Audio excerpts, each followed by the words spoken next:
All right, gang, welcome back to the live room. Sorry for being a little bit late. Had to give the little guy a piggyback downstairs. He woke up just before we started, but happy, what is today? Wednesday to you? How's everyone doing today? Give me a yes if you can see the screen, hear the voice. Let me get my backup recording going. For you guys watching on YouTube and TradingView, today's going to be a viewer's choice day, which we do every once in a while, which means usually, and of course, live room members, this goes back for you as well. It goes for you as well. Usually, I have kind of a trade of the day picked out for you, something I want to analyze and discuss. You get that, and you get nothing else. But today, because I don't really have too much on the radar, if there is something that you wanted me to analyze for you, let me know, and we can walk through it. Now, again, today's an interesting day. We talked about the news, the heavy news event filled week. Today, we kicked things off. We actually kicked things off before we kicked things off. We thought today would kick things off with our FOMC statement, our interest rate hike. There was an emergency ECB meeting that took place earlier today, so that kind of jumped the gun. We have Bank of England tomorrow, and then we have Bank of Japan on Friday. So we are running through the fundamental financial gauntlet this week. Today's FOMC, well, not the statement. Well, the statement will be interesting as always, and the conference will be the most important. Whenever you get things like this, the press conference is going to be the most important. That's when everything's kind of unscripted, more of a conversation. The interest rate hike is going to be interesting. We spoke about this yesterday. The idea for the longest period of time was that we were going to do a series, the next, at least 3 series of hikes were going to be 50 basis points. The idea is now more sneaking into the market, especially given Friday's CPI news, that we may go 75. I've even read places that the polling says there's a 96% chance that we'll go 75. There's a 3% chance that we will go 100. So today will be interesting because if you're new to news, you see big movements off of news, not because of the expectation, right? So when the market prices in something and it stays something, market doesn't really move. When there is a deviation from the expectation, that's when the market goes crazy. So when the market expects one thing and gets another thing, that's when people start to panic and adjust. And I got pound dollar is what we want to go over today on YouTube. Perfect. That'll be the trade of the day. And today's interesting because I still personally think it's going to be a 50 point. And I think they'll come out and say we're going to go higher for the next few. But the belief is that now the market is anticipating 75, 75, 75. And that may go into what we talked about the other day, where the market, we're boosting the expectations. Maybe we get something a little bit less than the expectations. And then we kind of interpret that and move on to the next expectation after that. So very interesting day. I got the question the other day here in the live room. This wasn't during the live stream, so you guys didn't hear it, but it was talking about, we were talking about stop losses and placements of stop losses and having a tight stop loss, but not so tight that doesn't give the market breathing room. And one of the questions was talking about, well, how do I keep a tight stop, but, kind of be safe if I'm trading during like an interest rate decision? And my answer was, don't trade during an interest rate decision, especially if you plan on using a tight stop, because you're going to see a lot of whipsaw. Whipsaw is when the market, it's like one of those carnival games, like the things that like kind of rock you back and forth, the spinning teacups or whatever like that. It whipsaw, the market moves one way, then it reverses direction and goes the other way. Then it might go back the original way. Then it reverses direction and goes the other way again. And then, what happens with a lot of traders who are trying to quote unquote trade the news, right? They get caught up in every part of that. That first move takes them out. Then they see it go back in their original direction. Then they try to get revenge and make up for it. I just missed it. I just got stopped out, but I'll get it on the second try. And then the market goes up in their direction again, and then it whips them around again, or they go the opposite direction because now they got to make up for the losses that they had the first 2 times. And this is going to be the real move. Then the market whips them again, and before you know it, you lose a lot of money in a very short period of time.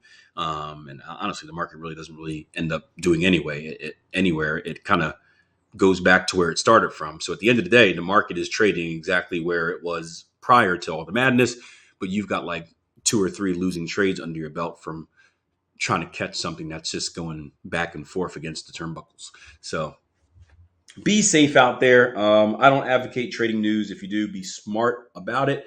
I don't think it's a problem to be involved in a trade during the news. But trying to trade the news, just make sure you know what you're doing. It's not as simple as kind of reading an article and being like, or looking at Forex Factory and saying like, oh, this is the expectation. I'll just wait until the announcement comes up, then buy or sell. If you're going to trade the news, you got to pre-position yourself, in my opinion.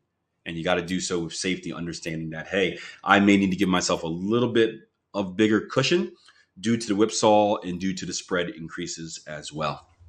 So let's hop into the pound dollar. That was the request. Live rumor. Start thinking about what you guys want to look at as well. Got a few questions from the YouTube chat already. Remember, I only answer your questions if you hit that like button. So make sure that like button is hit. Akil, the time indicated on Forex Factory, is that New York time? Yes, the time that you saw on the screen in front of you. If you bring up Forex Factory, it should adjust to whatever your local time is, so whatever time is running on your computer. But what you saw on my screen, I'm New York time, so that was New York. Yes. Samuel says, "Hey Akil, love your channel. Thank you. Interested, where do you see gold moving in general with the expected height and within the current war going on in Eastern Europe?" I got no idea. I think it depends on what our number is.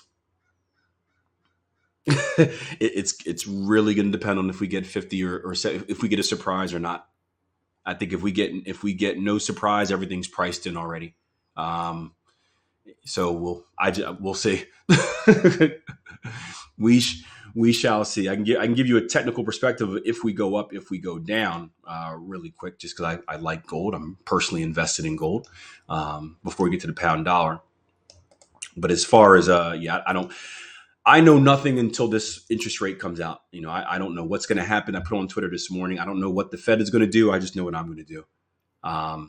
So I don't know what the result is going to be. Again, if I had to guess, I came in this whole time thinking 50, thinking they're going to, hey, we're not going to surprise anyone because Powell tends to not like surprises. He's kind of a steady Freddy. But you never know. I can tell you this, gold, though, from a technical perspective, our next stopping points, if we go up, previous structure resistance. If we go down, previous structure support from a short-term basis. But we'll have to wait and see. All right. So pound dollar was what came in for the trade of the day. 50 says, I love the gold questions. Nice. Anything in specific you're looking at, Kimani? I know we're a little bit of delay, so I'll give you a few seconds to answer. Man, there was a nice article on gold I just read the other day, Samuel. Gosh, I don't remember where it was at. It was probably on investing.com. Let me see if I can find it real quick.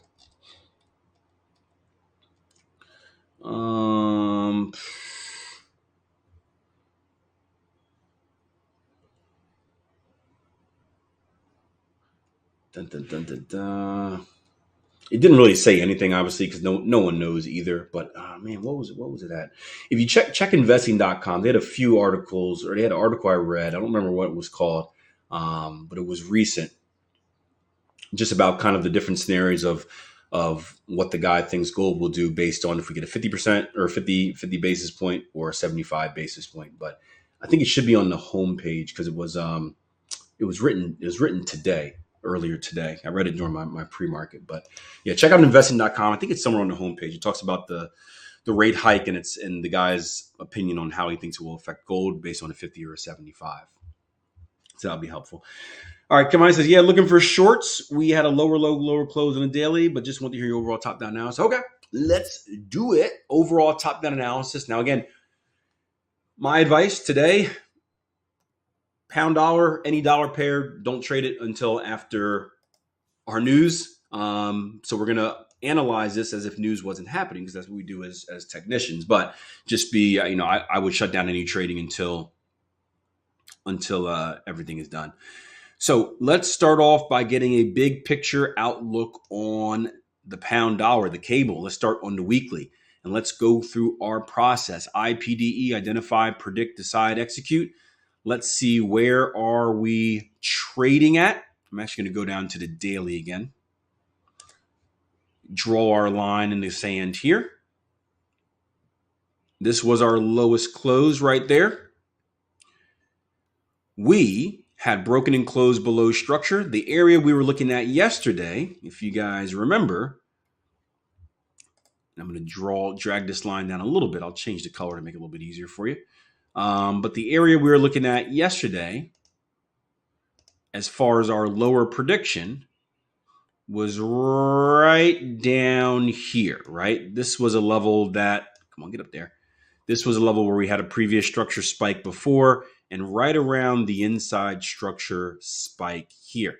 Now, again, this is a conservative level. Can we run and test the bottoms? Of course we can. But as far as looking for the next stopping point on gold, here we go. So let's go back to where we're trading at.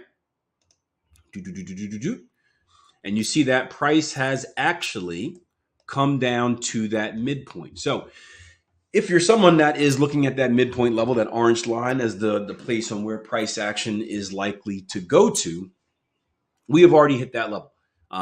So your projection to where we would go down to has already been met. You probably don't really have much interest in entering the trade. If you're someone that's looking at that lower level or a potential pullback or a potential breakout, right? You can see that our previous structure low is right here. We violated that to the downside, right? We're now getting a little bit of consolidation in the form of this inside bar, which is giving us a little bit of a bullish pullback as well. Going down to the 240.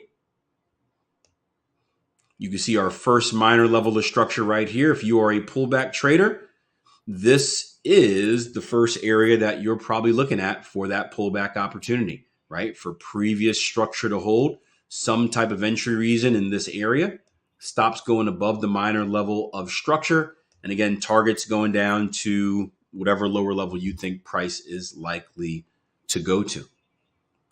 Going down to the hourly, we'll give you a little bit more clarity on that. Again, we spoke about that the other day, heading down to lower time frames. If you're looking for a specific entry, that kill zone is going to be from right here to right there. So you can see that you're in your kill zone. Now it's time to start looking for what else do you need for the rest of the trade. If price action enters kill zone, then look for RSI to go overbought. If RSI goes overbought, then look for fill in the blank. But now you're going through that if-then syntax, right? You're going through that trading plan step by step and checking off the requirements. Once all the requirements are met, obviously you want to measure out your risk reward, entry stops and targets, always key. If all the boxes are checked, if everything is met, then you're good to take the trade. Dwayne says, for the pound dollar on the 4 hour, the setup with the doji yesterday, would that qualify as the morning star? Setup with the doji yesterday down here at the bottom. Dwayne?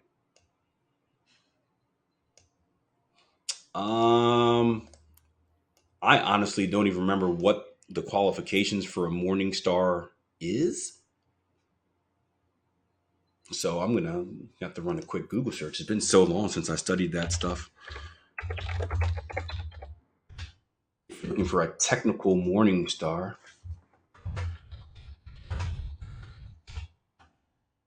Not a 3-bar reversal, I can tell you that. And I know a morning star is similar. I just don't know if a morning star requires a higher high, higher close. So if one of you guys know that, then you can answer it for me. If it does require a higher high, higher close, that's the part I don't remember if it requires that or not.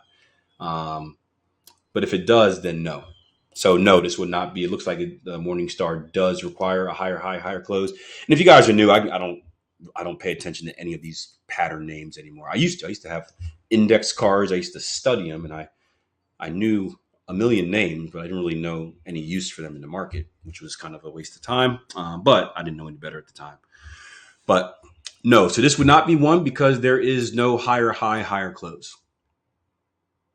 And again, it looks like the Morningstar requires a higher high, higher close. I am not a Morningstar expert, but if that's the case, then the answer would be no, because this bar closes within the range of the previous bar.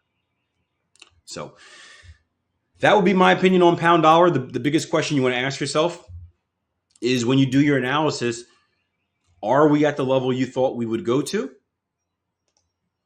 Or are you anticipating a move lower?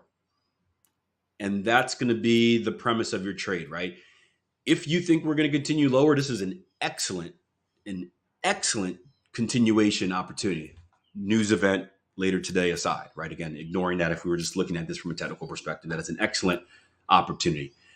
If we've already come to the level that you expected to go to, then it's a no trade. So you're going to have two groups of traders looking at this. One group's going to be like, oh my gosh, this is the best opportunity ever in the world. The other group's going to say, nah, I need more.